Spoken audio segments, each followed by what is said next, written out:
नमस्कार, मैं हूं अभिषेक त्यागी। अतीक अहमद और उसके भाई अशरफ की हत्या हो चुकी है। उसके बाद में एक बहुत बड़ी खबर यूपी पुलिस के हाथ लगी है। यूपी पुलिस को, आपको पता है कि यूपी पुलिस को उसकी पत्नी शाइस्ता परवीन की तलाश है और शाइस्ता परवीन की तलाश में यूपी पुलिस लगातार अलग अलग ठिकानों पर छापेमारी भी कर रही है। लेकिन इसी बीच यूपी पुलिस को, यूपी एसटीएफ को एक बड़ी खबर हाथ लगी है। खबर यह है कि अतीक के मरने के बाद, उसके भाई अशरफ के मरने के बाद अब उसकी पत्नी शाइस्ता परवीन प्लान बना रही है अपने गुर्गों को भेजकर जो हवाला के जरिए पैसा इकट्ठा किया गया था उस पैसे को समेटने का प्रोग्राम बना रही है। खबर बहुत बड़ी हाथ लगी है। दरअसल एसटीएफ को पता चला है कि अतीक के जाने के बाद अतीक की पत्नी अब अपने कारोबार को समेटना चाहती है। जो पैसा अतीक अहमद ने इन्वेस्ट किया हुआ था हवाला कारोबारियों पर या फिर प्रॉपर्टी में जो उसने लगाया हुआ था, उस तमाम पैसे को वो वापस लेने के लिए लगातार अपने गुर्गों को भेज रही है। खबर यह है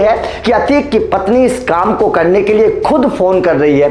खुद फोन करके जो हवाला कारोबारी थे, क्योंकि अतीक की पत्नी को पूरे कारोबार का पता था, उसे पता था कि अतीक ने कहां कहां पैसा इन्वेस्ट किया हुआ है, इसलिए वो खुद फोन करके उन कारोबारियों को बोल रही है कि भाई पैसा वापस कर दीजिए। खबर यह है कि इसका अतीक के मरने के बाद कुछ कारोबारी उसका नाजायज फायदा भी उठा रहे हैं। खबर यह है कि अतीक की पत्नी ने जब फोन किया तो कुछ कारोबारियों ने तो पैसा वापस कर दिया है, लेकिन कुछ कारोबारी अतीक के पैसे को वापस करने में आनाकानी कर रहे हैं। अतीक की पत्नी लगातार अपने गुर्गों को भेजकर उस पैसे को वापस लाने की कोशिश में लगी हुई है। कुछ पैसा मिल चुका है तो कुछ पैसा मिलना मुश्किल लग रहा है, क्योंकि अतीक के जाने के बाद आपको पता है कि उसका साम्राज्य खत्म हो चुका है, उसका जो दहशत थी, उसका जो खौफ था वो खत्म हो चुका है। तो ऐसे में कुछ कारोबारी हो सकते हैं कि अतीक अहमद के पैसे को ना लौटाएं। तो यह खबर लगातार यूपी एसटीएफ के हाथ लग रही है। तो यहां जाहिर तौर पर अतीक की पत्नी के जो जिस तरीके से फोन कर रही है, उसके बाद में पुलिस एसटीएफ लगातार अतीक की पत्नी को भी गिरफ्तार करने की कोशिश कर रही है। और ऐसे में अतीक की पत्नी जो है जो लगातार अब एक्शन मोड में है, क्योंकि उसको पता है कि अतीक जा चुका है, अशरफ जा चुका है, उसका बेटा जा चुका है। ऐसे में अब उसका जो खौफ था, उसका जो साम्राज्य था,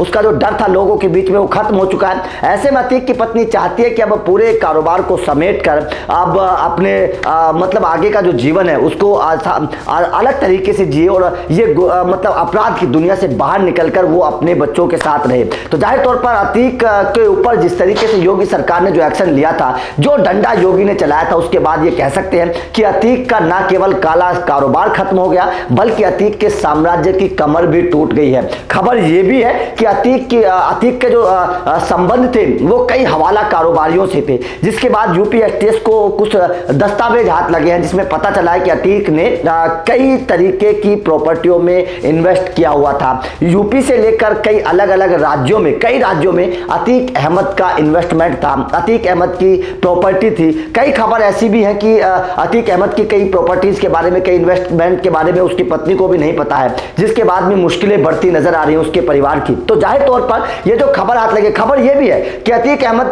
का संबंध पाकिस्तान से भी बताया जाता है, हवाला कारोबारियों से, जिसके दौरान अतीक अहमद ने अपना जो पैसा था, जो 2 नंबर का पैसा था, उसे 1 नंबर बनाने के लिए उसने हवाला कारोबारियों से संबंध किया था। तो जाहिर तौर पर कई ऐसे हवाला कारोबारी सामने आ रहे हैं, यूपी एसटीएफ के सामने कई ऐसे हवाला कारोबारियों के नाम सामने आए हैं, जिससे पता चलता है कि अतीक अहमद ने किस तरीके से अपना 2 नंबर का पैसा 1 नंबर में इन्वेस्ट किया था। प्रॉपर्टी के माध्यम से वो अपने 2 नंबर के पैसे को 1 नंबर में लगाना चाहता था और अब उस पूरे कारोबार को उसकी पत्नी समेटने में लगी हुई है। और ये बड़ा कदम अब अतीक और अशरफ के मरने के बाद उसकी पत्नी ने उठाया है। जाहिर तौर पर यह बात साफ है कि अतीक अहमद की अब कमर टूट चुकी है, उसके साम्राज्य जो है वो खत्म हो चुका है। आपका योगी सरकार के इस एक्शन पर क्या कहना है, कमेंट करके बताइएगा। वीडियो अच्छी लगी हो तो लाइक और शेयर करिएगा, क्योंकि इस तरह के अपडेट मिलते रहेंगे। Thank you very much.